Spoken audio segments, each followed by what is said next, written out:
Hello chess fans, this is Rick from Chess to Impress with a video on Panic! Total Panic! What is this about? It is about the 10th round of the US Women's Championship 2021 played on the 17th of October in the game between International Master IM Paikidze, 2 times former champion, and the tournament leader, International Master Yip. Before the round, Yip was a full point up on Grandmaster Irina Krush, who had the black pieces against Talia Cervantes. So a good result in this game would go a long way for Yip to become US Women's Champion for the first time. Let's have a look at the game. Paikidze opened with the d-pawn, g6 from Yip, e4, bishop g7. Let's put the opening moves on the board. And as we'll see, black plays a setup that we call the hippopotamus. It is like a hippo, black setup, hiding under the surface of the water, waiting to strike. It's a risky opening for black, but as a surprise weapon it can be very effective. And it was in this game, as Paikidze started to burn a lot of time on the clock. She castled, knight f6, that's attacking the e4 pawn, which is now attacked twice and only defended by the knight on c3. You can play different things. You can play e5, then d5 is the most popular answer. You can also play bishop d3 to protect the e-pawn a second time. In the game, Paikidze played d5 instead to solve that problem. e5, knight h2. There's a lot of arrows there. What I'm trying to show here is that that knight might go to g4, or it might go to g3 through f1 if the rook moves out of the way first. Another idea for white is to play for f2, f4 at the right moment. Knight h5. Black has an idea to maybe put that knight on f4 or play f7, f5. The rook steps out of the way and g5 comes, taking control over the f4 square, so f2, f4 may not be a possibility for white in the near future. g3, knight g6. Both knights are looking at the f4 square, but with g2, g3, white has also taken control of that square. Queen d1 from Paikidze, attacking the knight on h5. The knight dropped back to f6, and bishop f1. White is going to reroute that bishop to g2, as we'll see. Bishop c8, rerouting the black light-squared bishop, which was not doing anything on b7 after white had closed that diagonal with d4, d5. White plays a5, but black wants to keep the lines closed on the queen side. Bishop g2, bishop d7, with the idea queen c8 to bring the queen into the attack that way. Knight back to f1 as planned. Queen c8 as planned, and now the h-pawn is attacked twice, so you have to protect it a second time. And h5. And now the engine says knight a2 is the best move. White says, I don't believe in black's attacking ideas, I'm just going to improve my worst piece. That knight on c3 was not well positioned. It can go to b4, and after that it may go to d3 for defense or to c6 for attack. But knight a2 is not an easy move to play for a human being. The engine doesn't have any feelings, does not see that black's attack will go anywhere, and just improves that piece. But for a human, black's attacking chances feel very dangerous. Let's listen to what the Grandmasters had to say at this point in a live broadcast on the St. Louis Chess Club YouTube channel. Maybe if you're Petrosian and Karpov and great defenders, and you see that, a completely different approach. She refused to sit there and play a move like f4. None of us believe that. That is not a legal move. No, that is not a legal instantly bad. And in fact, the engines are screaming that black is now winning after this move. We're not surprised by that. That decision could give Carissa the championship. How can you open up the game in black's favor? That is a horrible move F4, in this position. Simply unacceptable as a move. I don't even get it. The point is, you're giving away 2 pawns. Like, you're giving away a pawn for what? For nothing. This is for panic what? This is panic. Absolute panic. So yes, this move was a blunder. Panic absolute total panic from Paikidze. Yip took on f4 and once more, and has just won a pawn there. And her attack has only grown in strength. e5, that was the point.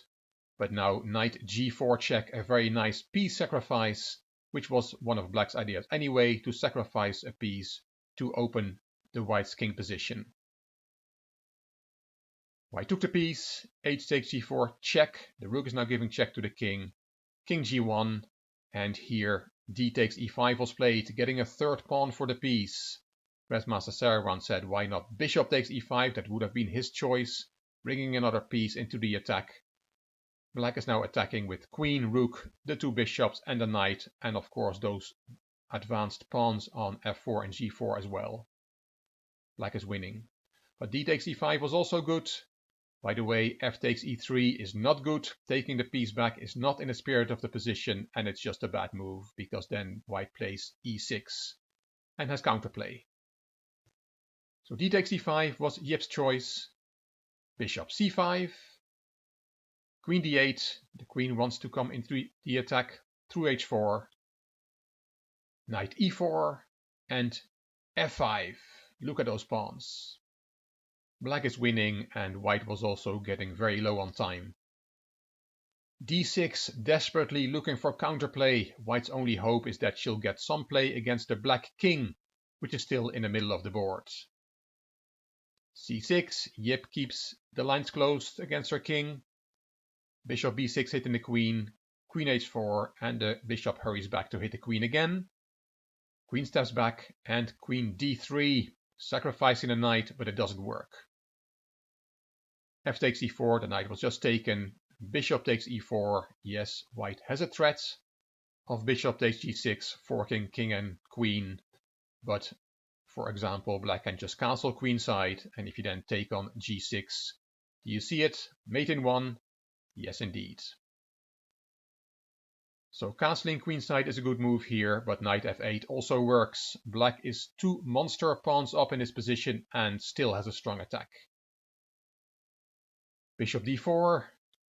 One more trick from white. Don't take that bishop, because then there is bishop g6 after all. That is check from the rook on e1, and white wins the black queen. Yip was not going to fall for that. She played the very strong move f3.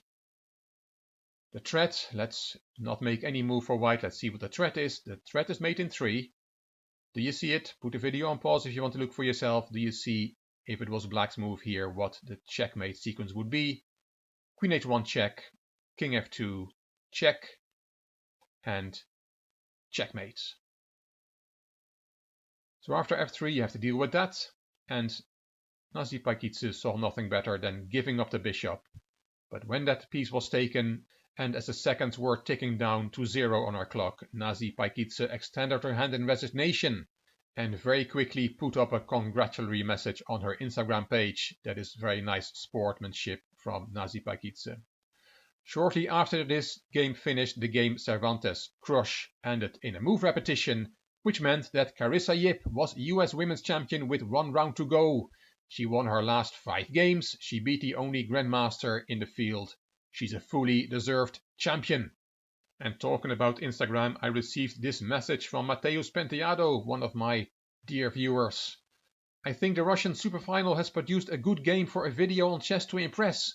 Former candidate player Kirill Alexeyenko was completely winning against tournament leader Nikita Vitigov, but he was from +7 to -9 in just one move. Well, we'll have to have a look at that. I made one video already on the Russian Superfinal. You can find the link up here. And this is the position Mateus talked about. It is Kirill Alexeyenko with white and Nikita Vitigov, the tournament leader, behind the black pieces. It is round 8 and the date is the 17th of October 2021. It's a crazy position and both players were in terrible time trouble. Black has just taken a pawn on e4. Material is equal, but white has a raging attack against black's king. Very complex position. The players had no time on the clock. Let's have a little look at what happened.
So we saw Alexienko playing rook g to h4 here, and after only a few seconds, black found a refutation, which was queen takes f4 check, and Alexienko had to resign on the spot.